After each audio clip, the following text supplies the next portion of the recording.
এখানে ইট বানানো হতো এবং ইট বানায় তারপরে এখানে সারি সারিতে রাখতো, কিন্তু সেই পুরানো ইটগুলো পড়ে আছে এখনও, বিশাল জায়গা নিয়ে পড়ে আছে।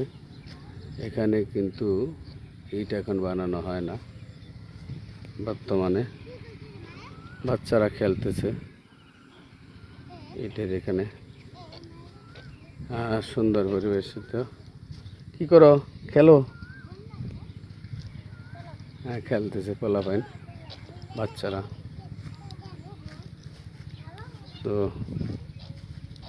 এখানে আসলে পরিবেশ একবারে নিরিবিলি হয়ে আছে।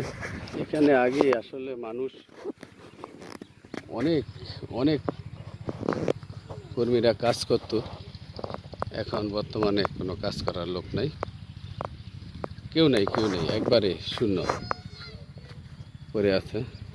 ওই দেখেন আপনার বাড়িঘরগুলো দেখা যায়, দূরে দূরে দূরে দূরে বাড়ি। আর এখানে আসলে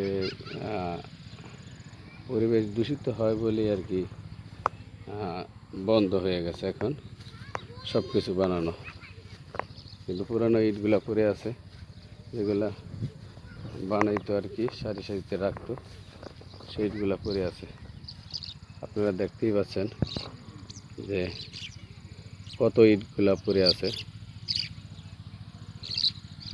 পরিবেশ ভালো রাখার জন্য আসলে সব কিছু করা উচিত, তাই হয়েছে।